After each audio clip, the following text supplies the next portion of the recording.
je me suis rendu compte à quel point l'homme pouvait être mythomane. Je reçois un message d'un pote à moi qui me dit « Laouni, allume ton PC, va regarder l'interview de Booba ». Et là, en allumant mon PC, ben, j'étais mort. C'est parti de quoi de sa phase dans Panam Boss, son nouveau morceau. Où il parle de... On pensait que c'était pour moi. Quand il parle de...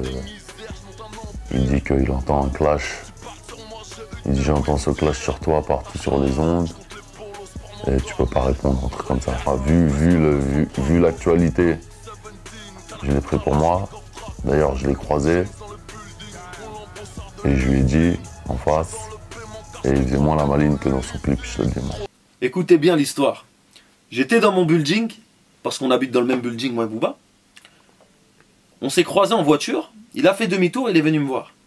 Il a baissé sa vitre, il m'a dit « Wesh Robeux ». C'est moi qui lui ai dit « Viens, on sort dehors ». Lui, il me dit « Ok ». Il va, il m'attend devant. Ensuite, moi, je vais le rejoindre devant, et c'est moi encore qui lui dis « C'est quoi ces histoires de clash ?» Et c'est là que lui commence à s'emporter. Il me dit « Comment ça, ces histoires de clash? C'est toi qui m'envoies des pics sur des morceaux, tu me clashes. » Je lui ai dit « Écoute Booba, ce clash n'était pas pour toi. C'était juste une punchline dans une chanson. C'est une longue histoire, c'était pas pour toi. » Et il me dit « Si, tout le monde sait que c'est pour moi, nanana, nanana, toute mon équipe me le dit, tout le monde. » Je lui ai dit « Écoute Booba, ce clash n'était pas pour toi. » Donc moi j'ai pris cette phase pour moi. Il a nié, il a dit que c'était pas pour moi. Le clash n'était pas pour toi. Il a bien vu que les gens pensaient que c'était pour moi, qu'il y avait un petit buzz autour de ça. Donc il joue sur le buzz. Il n'a pas démenti sur les réseaux sociaux, bien qu'il aurait pu le faire. Et il me dit « Alors pourquoi t'as pas démenti ?» Je lui ai dit « Écoute, quand j'allais avoir des interviews pour la sortie de mon disque, quand on m'aurait posé la question et on me l'aurait posé, j'aurais dit « Écoutez, moi j'ai rien contre Booba.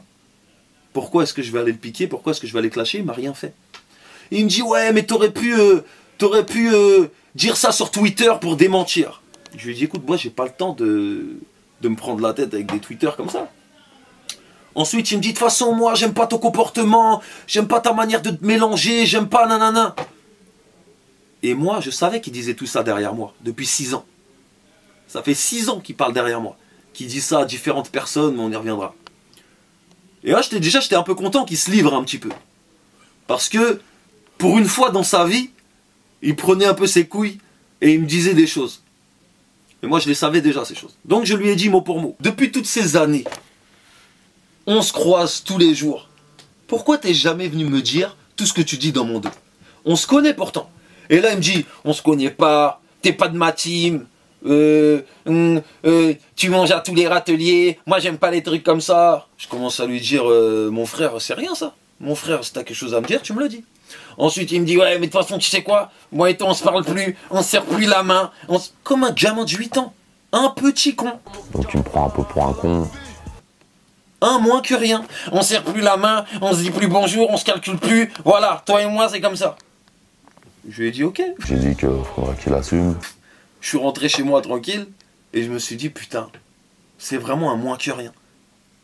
Hassol, il a parlé de moi à l'ancienne. Il a dit ouais, il était mieux avant ou quoi, nanana. Et là, j'ai halluciné, j'ai khla, comme on dit, j'ai eu peur. Je me suis dit comment est-ce qu'on peut être un mytho et un moins que rien?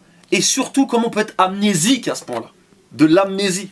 Non, on n'a pas de rapport, c'est quelqu'un que j'apprécie pas. J'ai posé avec lui fut un temps par rapport à Animal Son, qui m'ont présenté.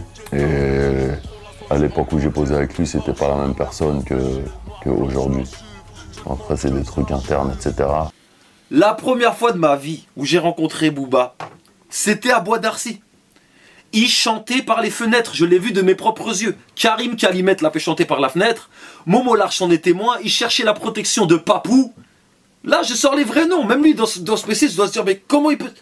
Tu étais une victime. Booba était une victime à Bois d'Arcy. Une victime.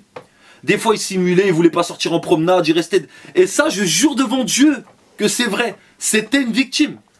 À l'époque, j'étais à Bois d'Arcy pour cambriolage, séquestration, vol en réunion. On était 8 à tomber. On était des vrais mecs du terre-terre, on n'en avait rien à battre. On faisait nos conneries. On se retrouvait en prison parce qu'on n'avait pas le choix. Booba fait exprès de se retrouver en prison parce que tu peux pas faire un taxi basket. Tu peux pas. Et te retrouver en prison à Bois d'Arcy pour 1 an ou je sais pas quoi. Hassol, j'ai flairé un peu le truc, en vrai, depuis longtemps j'ai flairé.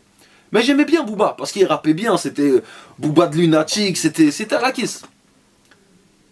Mais il m'a vraiment déçu. Parce que quand on est rentré à Bois d'Arcy en 98, on est tous ressortis en hommes. On est rentrés comme des bonhommes, on est ressortis comme des bonhommes. Mais l'image que Booba a laissée à Bois d'Arcy, c'est à vous de juger. Mais en tout cas, j'ai vu, il rappait par les fenêtres. Il rappait par les fenêtres.